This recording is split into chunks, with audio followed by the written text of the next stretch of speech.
অহা এতিয়া আমি 4.3 প্ৰশ্ন কৰিবলৈ চেষ্টা কৰোঁ প্ৰশ্নত কি দিয়া আছে তলৰ সমীকৰণবোৰৰ মূল উলিওৱা find the roots of the following equations এতিয়া মন কৰিবা প্ৰথম প্ৰশ্নটো কি আছে x minus 1 by x equal to 3 আৰু x শূন্য হ'ব নোৱাৰে এতিয়া আমি প্ৰথমতে সৰল কৰি দীঘঘাত সমীকৰণ বনাই লম হলে x into x হ'ব x square হ'ব minus 1 by x equal to 3 কৰিলে x square minus 1 equal to 3x হ'ব হলে 3x টো সমান চিনৰ বাহতে লৈ আনিলে x square minus 3x minus 1 equal to 0 এতিয়া মন কৰিবা আমি এটা দীঘঘাত সমীকৰণ পাইছো এটো তোমালোকে উৎপাদক পদ্ধতিৰেও কৰিব পাৰা বা সূত্ৰ লগাইও কৰিব পাৰা অহা আমি প্ৰথমতে সূত্ৰ লগাই কৰো minus b plus minus root over b square minus 4ac by 2a minus b আমি কি পাইছো চাবা আমি ইয়াতে a 1 পাইছো b minus 3 আৰু c minus 1 মানে b আমি minus 3 পাইছো plus minus b square minus 3 whole square minus 4 into a মানে 1 into c মানে minus 1 by 2 into 1 হলে minus into minus 3 plus minus root over 3 square আমি কি লিখিম 9 minus 4 into 1 into minus 1 মানে 4 into 1 4 into minus 1 মানে minus 4 আৰু আগৰ পৰা minus আছে minus minus আমি plus লিখিম plus 4 হ'ব by 2 into 1 2 হলে 3 plus minus 9 plus 4 13 by 2 x ৰ মূল বা ৰুট আমি কি পাইছো 3 plus minus root 13 by 2 বা 3 plus root 13 by 2 আৰু 3 minus root 13 by 2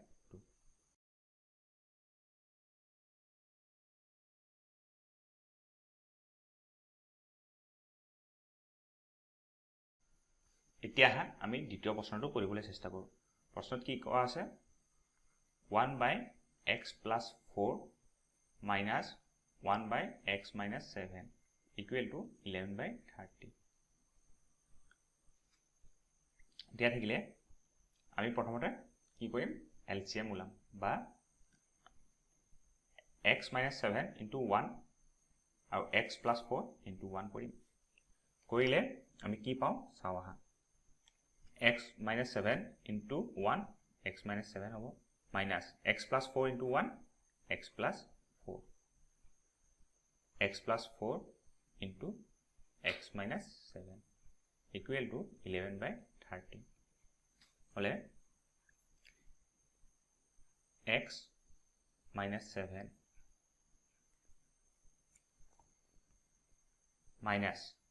minus x হ'ব আৰু minus 4 হ'ব equal to 11 by 30 x plus 4 x minus 7 হলে আমি কি লিখিম 30 x minus 7 minus x minus 4 তোমালোকে দেখিবা x minus x cancel যাব ইপিনে কি পাই থাকিব 11 আমি যদি x plus 4 whole into x minus 7 whole আমি পূৰণ কৰো তেতিয়া পাম যে x into x x square x into minus 7 minus 7x plus 4 into x plus 4x plus 4 into minus 7 minus 28 কৰিলে 30 minus 7 minus 4 আমি কি লিখিম minus 11 equal to 11 by x square minus 7x plus 4x মানে minus 11x minus 28 কৰিলে 30 into minus 11 মানে minus 30 into 11 equal to 11 x square minus 11x minus 28 এতিয়া মন কৰিবা 11 আছে কেনসেল যাব আৰু কি থাকিব minus 30 equal to x square minus 11x minus 28 এইটোক আমি কেনেকৈ লিখিম x square minus 11x minus 28 minus 30 ইপিনে গলে আমি কি লিখিম plus 30 equal to 0 x square minus 11x minus 28 plus 30 আমি কি লিখিম plus 2 equal to 0 এতিয়া তোমালোকে এই প্ৰশ্নটোৰ পৰা নিজে মূল উলিয়াবলৈ চেষ্টা কৰিবা আমি মূল উলোৱা সূত্ৰটো কি পাইছিলো minus b plus minus root over b square minus 4ac by 2a তোমালোকে নিজে কৰিবলৈ চেষ্টা কৰা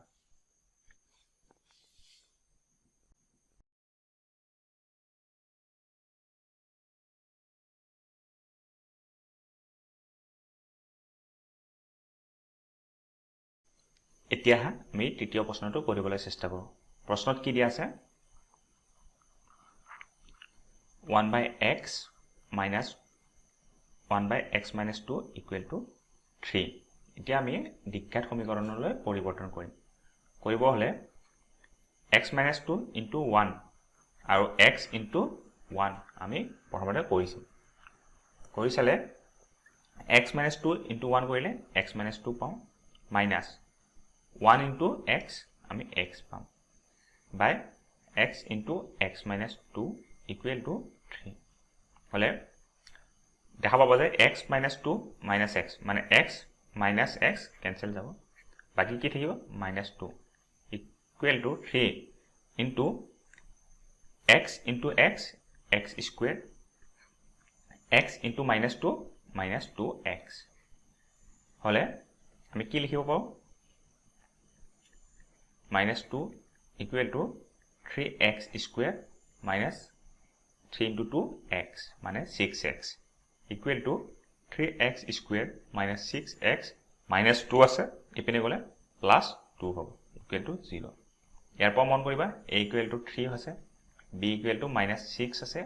আৰু c equal to 2 আছে এতিয়া আমি সূত্ৰটো বহাই দিলে আমি কি পাম minus b মানে minus b এর মান কি আছে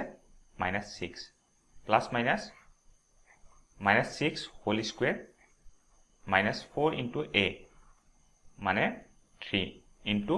c মানে 2 2 into 3 minus into minus 6 plus 6 plus minus 6 square 36 minus 4 into 3 12 12 into 2 24 by 2 into 3 কৰিলে 6 plus minus 36 minus 24 কৰিলে আমি 12 পাম by 2 into 3 আৰু আমি জানো 6 plus minus root over 12 ক আমি কি লিখিব পাৰো 2 root 3 লিখিব পাৰো into 2 into 3 এতিয়া বাকিখিনি তোমালোকে নিজে কৰিবলৈ চেষ্টা কৰিবা আমি প্ৰথম কি কৰিম 6 plus minus 2 root 3 পৰা 2 এটা কমন নিব পাৰিম নিলে 2 কেনসেল যাব আৰু তোমালোকে উত্তৰটো পাবা আৰু এই প্ৰশ্নটো তোমালোকৰ কিতাপৰ উদাহৰণটো আছে তোমালোকে চাই লবা